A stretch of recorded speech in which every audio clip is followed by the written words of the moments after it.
Welcome back to the channel. Today we got a returning guest. He is pro MMA fighter Joe Giannetti. Joe holds a professional record of 16-5-1. He's a UFC vet. He's a TUF 27 finalist, and he's the #1 lightweight in New England. And he's going to be defending his Cage Titans championship on July 20th. How's it going today, Joe? Going good, man. Just left the vet with my dog. All green lights, clean bill of health, and it's a good day. That's awesome, man. And I just wanted to get right into it. So a few weeks ago, for the people that don't know, on Memorial Day weekend, Joe had his title defense, and he finished Jacob Bond in 27 seconds in the first round. Like, happened so fast. Again, I missed reporting it. And that's something you've practiced, man, that ninja choke? Yeah, so, leading up, we knew that the fight was going to be different. We knew he wasn't going to want to strike with me again, so it would probably be a lot more grappling exchanges. So it was a grappling-heavy camp. And then right before the fight, I was warming up with my coach, Justin Burrow, and he was like, I'm going to shoot takedowns on you, and you're just going to work your front headlock chokes, work that ninja choke. And I was like, all right, like, that's kind of oddly specific, but you're my coach, so I'm going to trust you, and I'm going to do what you say. And we drilled it for probably like 10 minutes, got a good sweat, and then we went out to fight, and after like one exchange, Bone decided to shoot, and his neck was there, and I just took it. 6 weeks out from the fight right now, how are you feeling going into this fight with Peter Barrett? I feel really good, man. I think it's going to be probably the greatest performance ever put on from Memorial Hall. My weight's already great. I always say, like, either my weight's a little higher than I want or my weight's good. My weight is actually great for the first time in a long time. I'm strong. I'm healthy. No injuries before the last fight. No injuries from the last fight. And I'm just technically better everywhere than my next opponent. So I'm really excited for this camp to just, not even focus on him, but just keep improving. I'm preparing for the best in the world, and I think I'm just going to glide right through this next fight. Yes, sir. And how did this fight come about? It's been brewing for the last 7 or 8 years. When I was 20 years old and I was trying to make a name for myself, and I called out Pete, and, he didn't want to take the fight, and he made every excuse in the book for why we couldn't fight, and then he took it a step further and started running his mouth about me. And then after, we had our ups and downs, and then I finally became the Cage Titans champ, and his career's hit the downward spiral it hit. He fought a couple trash cans, got himself on a win streak, and there's really nothing left for either of us. After I beat Pete, there's nothing left for me at Cage Titans. And before I beat Pete, there's nothing left for Pete at Cage Titans, He doesn't want to fight the best of the best. So he's got nothing to lose, so why not? We're both going to get our biggest payday ever at Cage Titans. This is the biggest payday Cage Titans ever put out. The hall is probably going to sell out in the next week or two. And, it's going to be nothing but great things for me, and it's going to be the cherry on top of my career. And what made you come to that decision that this fight in particular is the last one for Cage Titans? I think I've done just about everything else that I can do at Cage Titans, I think the only other thing that I could have done is beat Dufort, and obviously I didn't, and then he's obviously progressed over to the PFL. So it's like, if I'm not going to get my rematch with Dufort, then there's really no other relevant lightweights that, really shows I belong in the UFC. And I'm not saying it's impossible to get me fights at Cage Titans, but because, the rest of the world doesn't understand what we've got going on at Cage Titans. It is by far one of, if not the greatest local promotions outside of the UFC, I don't know if I really count LFA as a regional promotion because they go worldwide, but as far as regional promotions, Cage Titans is the greatest regional promotion outside of the UFC. But we're just not, I don't think we're not accepted, but I don't think we're recognized yet. So, I could have all these great wins and people will just downplay it as oh, well, he's fighting at this little tiny show in Plymouth, Massachusetts. And it's no, you don't get it. We are the show. So now doing everything that I've done, the only thing left at Cage Titans for me is Peter Barrett. It's been brewing since I was 20 years old. He, like I said, he's on his 5-fight win streak. He beat Bone before. I've beaten Bone twice now.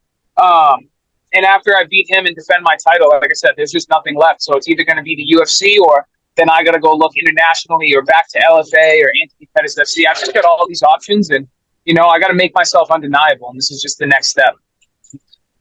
Absolutely. And what do you make of him bringing the weight issue up and bringing his little gift bag, as he said the other day.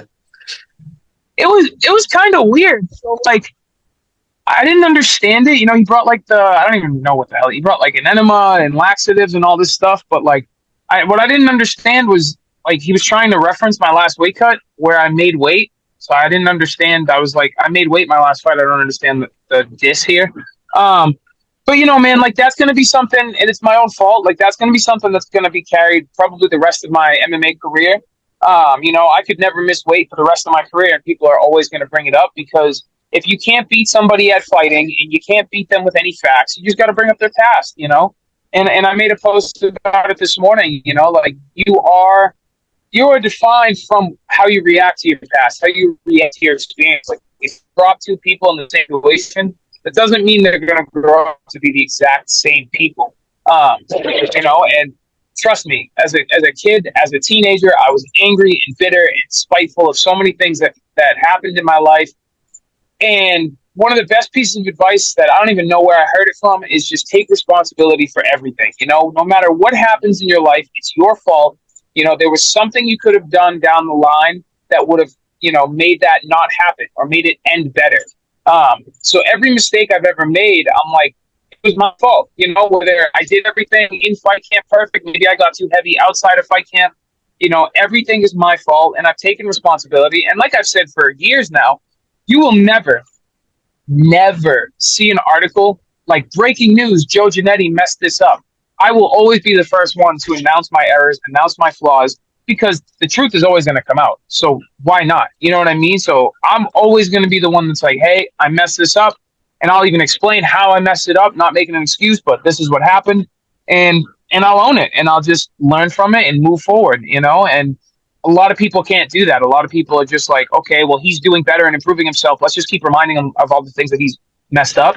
But it doesn't bother me, you know? Like I said, like we've all messed things up, and when people want to talk about my past, I can talk about their past. And then when they get defensive, it's like, well, you very clearly haven't owned up to your mistakes. You haven't accepted your mistakes. They were your fault. When people go, you know, it was because of this, it was because of that. You're never going to get that resolve you need to move forward in life. And I have that resolve. I don't care about anything. I don't want to say I don't care, but I own all my mistakes. I did all those things. And there's nothing I can do to change that except move forward and don't do it again. Exactly. Just become a better fighter from there, better person, you know? And, exactly. And I'll never say I'm innocent. I'll never say that I've never, you know, made certain mistakes, but I'm going to learn from them and make sure I don't make them again. What do you see for strengths and weaknesses against him as a fighter? You know, it's funny. I feel like, and I've said this for years, because everybody feels like I'm just going to like discredit what he's done in the sport because I don't like him as a person. But like the things that he brings to the table are the intangibles. You know, he's probably one of the toughest fighters to come out of New England. You know, I've never really seen him quit in a fight. You know, I've seen him get submitted and tapped. I don't really, it's quitting, but I don't consider it quitting. You know, you're just admitting defeat. It happens. But yeah, you know, I've never seen him mentally break. He'll fight till the very end, and that's an intangible that a lot of fighters don't have. It's just a matter of, can you get him to that point? Can you get him to the brink of defeat?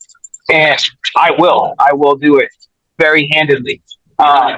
So yeah, I think that's his biggest strength, and I feel like he has many, many, many weaknesses that, because of the way he is as a person, people kind of overlook his strength, and they just look at all his weaknesses and they go, oh, he's terrible, I'm going to run through him, and they discredit him. I don't discredit him as a fighter. You know, I know what he's good at. I know his strength. I know what he brings to the table. And because I respect those things, I'm going to smash him. Yes, sir. And do you see any areas where you have like complete advantage of him? Yeah, just about everywhere. I mean, the only thing that I say maybe he has the advantage on me is power, you know, but I don't know if he has the advantage to striking power or if that's just all he throws. You know what I mean? It's kind of like when you play those video games and you pick the big bulky character. It's like, yeah, all they throw is hammers. So you're going to see hammers get thrown. That's just not my style. You know, I can brawl, I can throw hard. We've seen it in a few of my fights, but that's just not who I am, you know? And without giving too much away, what can the fans expect from your terms and strategy of going into this fight? Just dominance, you know? Like I said, I think that, and I've seen a couple people posting videos about it already. It's one of those like a power puncher versus a tactician. And that's exactly what I'm going to be. I'm going to pick him apart on the feet. You know, I'm either going to knock him out or I'm going to force him to shoot, and I'm going to take his neck. Um, you know, am I going to take some damage in the fight? I don't think so, but it's definitely possible, and that's what I'm prepared for. Like I said, he's a power puncher. He's been striking forever, but I'm just better. You know what I mean? So I feel like he's going to be throwing these hard shots, and I'm not going to be there for him to land. What's the support of your fans and team? How's that impact your performance at all? It's awesome. You know, I love having my team and having everybody around me know that, like, this is the fight. Like, this is the fight that should have been made forever ago.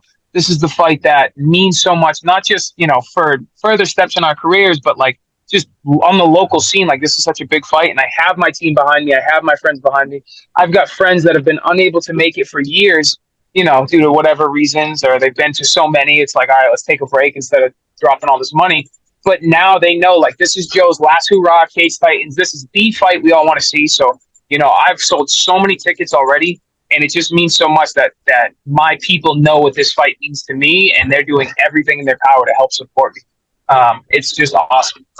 Was there any specific adjustments or any changes you made in this camp compared to the last one for Jacob? No, not really. You know, I always just try to improve. You know, obviously there's certain things to your camp where you have to be opponent specific and lean towards your game plan, but I truly find that my best performances in the cage are when I spend my time in camp not worried about my weight and just focused on improving. You know, I'm never going to go into a fight like, oh, this guy's a really good striker, I'm only going to wrestle, or this guy's a really good wrestler, I'm only going to strike. I want to improve everywhere because there's always going to be somebody out there better than me at those things, so I need to keep getting better. And I've done camps in the past where, you know, I'm fighting a good wrestler and I just focus on defensive wrestling and striking, but then my offensive wrestling doesn't get better, and vice versa. Or my striking doesn't improve as much as I need it to. So you just got to keep improving everywhere, you know, whether it's mentally, physically, technically. I'm just keeping it the same. I'm going to keep improving, and, you know, on fight night, whatever shines, whatever skill set of mine shows the best is what it is, but they'll all be improved even from this last fight with Bone. And after this fight, is that going to be it? Because you're getting married in November, unless the UFC comes calling.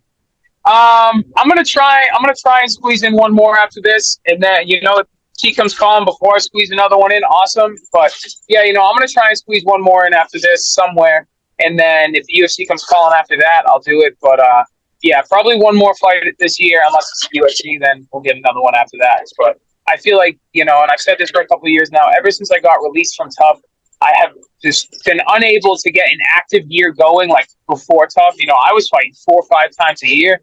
Now I'm fighting like 2-3 times a year, and it's been driving me crazy. I love competing. I love being active. You know, and it's hard. You know, I'm fighting obviously higher level talent nowadays, so it's like you get bumps and bruises that keep you from competing so much, or, you know, guys not taking fights, or so many things. But this is shaping up to be one of my most active years, even though the first couple months weren't looking that way. So I'm excited. So we had the last one. We got this one more on some sort of outside of the UFC promotion, and then that'll be it unless the UFC does come calling. And post-fight, what's going to be your go-to post-fight meal? Like, you guys not Saturday night. Already know. To get like pizza and shit, but on Sunday, like, what's the deal for you? Sunday we're going to Five Guys. So my last fight, I haven't gone to Five Guys yet since my last fight. I had pizza, like you said, I had pizza and stuff after the fight, and then the next day we went to brunch. And honestly, we partied so late after the last fight. I haven't partied that late in so long. After I ate my brunch, I was like, let's just go home and sleep on the couch. That's exactly what we did. So yeah, after this fight, I'm getting a bacon cheeseburger, some fries, and a milkshake from Five Guys. Yes, sir. You got a particular flavor you like? So I'm usually pretty basic, vanilla milkshake with whipped cream. But as of late, I've been told that I got to add bacon bits. And I forget, there was another flavor I had to add in there. I think somebody said peanut butter, which is wild to me. But I'll try anything for a milkshake. All right, Joe, that's all I had for you today, man. Thanks again for taking your time out of your day to join us today. Yeah, anytime, bro. I appreciate you taking your time. And anybody you want to shout out before we go? Any socials, anything like that? Yeah, you find me at Giannetti MMA on every social media platform, whether it's Facebook, Instagram, Twitter, TikTok, YouTube, everywhere. 2 N's, 2 T's. And then, like I said, I've sold almost 100 tickets so far, and the fight's been announced for 3 or 4 days. So thank you, everybody. It means so much to me. You know, I don't know how many tickets I'm going to get after this to sell, but I've still got more, so keep hitting me up. And we've got some new merch on the way, so stay tuned for that. And then all my sponsors, 2 Fight Bros, Hane Reels, Uncle Charlie's Finer Diner. We've got MC Custom Construction just joined the team. We got a lot of sponsors on the way. I'm in talks with a couple people. We got more added to the Evil Army. It just means so much. Like I said, this is going to be the biggest fight in Cage Titans history. This is going to be my biggest fight in Cage Titans history. And I'm looking to go out with a bang and get that belt around my waist again. So thank you, everybody that's supported me over the years. Thank you for everybody supporting me for this fight. I can't do it without you guys. All right, Joe, I wish you well with the rest of the camp, man, and I'll see you on July 20th. Thank you, my man. Appreciate it. Have a good day.